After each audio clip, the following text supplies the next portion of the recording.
শিক্ষার্থীদের রাজনৈতিক দল গঠন নিয়ে বেশ কয়েকদিন ধরে আলোচনা হচ্ছে।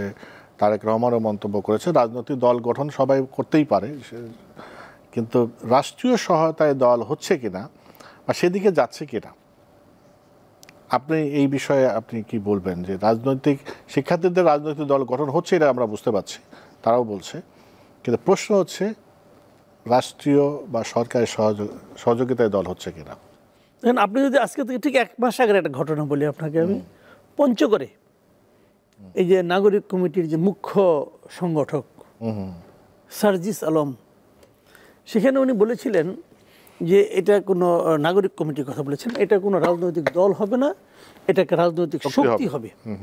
এবং রাজনৈতিক দল এবং রাজনৈতিক শক্তির মধ্যে পার্থক্যটা কি, এটা উনি সুন্দর করে একাডেমিক্যালি ডিফাইন করে দিয়েছেন।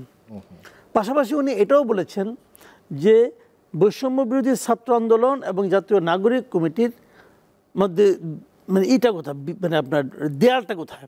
দেয়ালটা হলো বয়সজনিত দেয়াল। 27 থেকে 28 পর্যন্ত ছাত্র, 28-এর পরে চলে গেলে সেটা হয়ে গেল নাগরিক কমিটির সদস্য।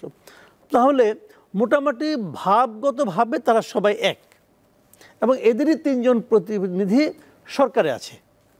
তাহলে মোটামুটি আমি বলতে পারি বৈষম্যবিরোধী ছাত্র আন্দোলন, নাগরিক কমিটি এবং 3 ছাত্র উপদেষ্টা, এরা হলো এক ঘরের বাসিন্দা তারা। এবং তখন এটা পলিটিক্যাল পার্টি হবে না।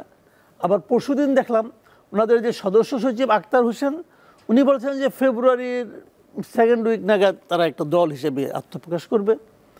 নাম নিয়ে আলোচনা হচ্ছে, প্রায় 100-র মতো নামের প্রস্তাব এসেছে। তারা ভেবে দেখবে কোনটা হবে। তারপরে এর মধ্যে আবার আপনাদের একটা পত্রিকার রিপোর্ট দেখলাম, তাদের গঠনতন্ত্র তো তৈরি হচ্ছে। সেই গঠনতন্ত্র তারা যেদিন দলের ঘোষণা দিবে তার 2-1 দিন আগে তারা ঘোষণা করবে, এবং তারা নির্বাচনে আসবে। নির্বাচনে যে আসবে এটা আমরা আরও আগে থেকে বুঝতে পারছিলাম। কেন? যে উপদেষ্টাদের তাদেরও তো নিজ নিজ এলাকা আছে। উপদেষ্টা 3 জন ছাত্রদের, 3 জনের 3টা এলাকা আছে, 3 জায়গায় বাড়ি আছে। ওই এলাকাগুলোতেও কিন্তু আওয়াজ পাওয়া যাচ্ছে যে তারা নির্বাচন করবে। আমি তো আপনার কুমিল্লা বাড়ির কাছে আছে, কুমিল্লা মুরাদনগরে, এখানে তো আমার কিছু বন্ধুবান্ধব আছে, তাদের সঙ্গে আলাপ করেছি। তারা তো বলছে যে ওনারা তো মানে আমাদের এই যে আসিফ মাহমুদ সজীব ভুইয়া, উনি যে নির্বাচন করবেন এটা মুরাদনগরে সবাই জানে। আচ্ছা। এবং ওনার লোকজন যাচ্ছে ওখানে, উনি এর মধ্যে ওখানকার প্রশাসনেও কিছু পরিবর্তন আনছেন শোনা যাচ্ছে।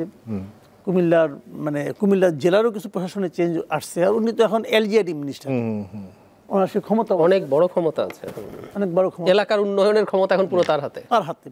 তো সেক্ষেত্রে ওই এলাকায় তারা প্রভাব পড়া শুরু করেছে। এবং লক্ষ্মীপুরে খুব সম্ভবত মাহফুজ আলমের বাড়ি, খুব সম্ভবত ওখানে একজন আমাদের মানে আপনার জোটের থেকে যিনি প্রার্থী হতে পারেন তেমন একজন আমাকে ওদিন বললেন যে উনিও নাকি এলাকায় শুনেছেন যে কাজকর্ম হচ্ছে, উন্নয়নমূলক কাজের প্রতিশ্রুতি আসছে। তো যা হোক, সত্য মিথ্যা বলতে পারবো না, উনি বলতে পারবেন।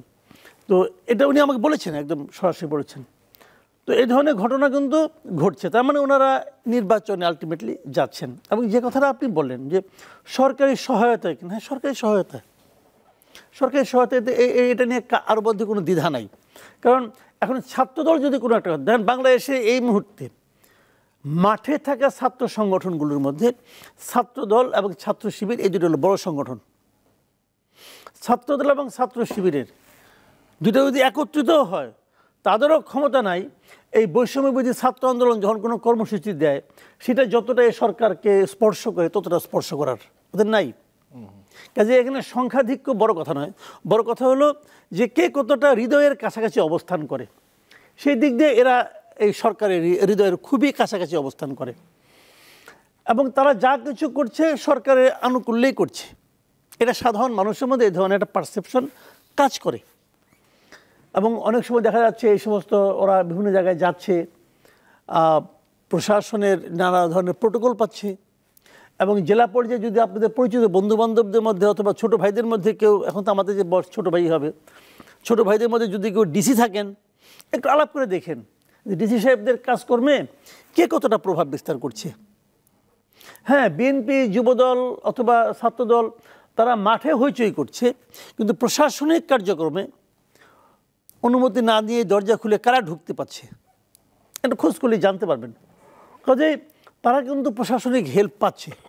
এখন তারা যদি একটা পলিটিক্যাল পার্টি করতে চায় এবং উদ্যোগ নেয়, আমি নিশ্চিতভাবে এই দেশে বলতে পারি যে দেশের মানুষ ভাববে তারা আসলে সরকারের আনুকূল্যেই এই পার্টিটা করছে, এটা মানুষ মনে করবে এবং এটা আমিও মনে করব। তাই হচ্ছে আলটিমেটলি। এবং এইটা ওনারা কি ভাবছেন আমি জানি না, এটা হবে নতুন পলিটিক্যাল পার্টির জন্য সবচেয়ে বড় কলঙ্ক। এই কলঙ্ক কেবল তাদের সারা জীবন বয়ে বেড়াতে হবে তা না, এই কলঙ্কের কারণে তাদের ডুবেও যেতে হতে পারে। তারা এই ভুলটা কেন করছে এটা আমি বুঝতে পারছি না। বাংলাদেশের ইতিহাসে কখনো এইভাবে সরকারের আনুকূল্যে কোনো দল গড়ে উঠলে সেই দল ভালো করতে পারে এমন ইতিহাস নাই। সাধারণ মানুষ এটাকে পছন্দ করে না। তাহলে আপনি বলবেন বিএনপির কথা, জাতীয় পার্টির কথা, হ্যাঁ এটা বলবেন এই কারণে ওই দলগুলোর ওই সময় প্রধান যিনি উনি রাষ্ট্র ক্ষমতায় ছিলেন, উনি সরাসরি বলতেন এটা আমার পার্টি, আমি বানিয়েছি। উনি ছিলেন সেই পার্টির প্রতিষ্ঠাতা, এরকম অনেকটা। কিন্তু এখানে তো আর ডক্টর ইউনূস দায়িত্ব নিয়ে বলবেন এটা আমার পার্টি। ডক্টর ইউনূস যদি বলতো তাহলে এক কথা ছিল, কিন্তু তা তো উনি বলবেন না। তখন এটা হবে কি জানেন, এটা হবে ওই কিংস পার্টি, আরেকটা কিংস পার্টি। কিংস পার্টির ভবিষ্যৎ পৃথিবীর কোথাও ভালো হয় না।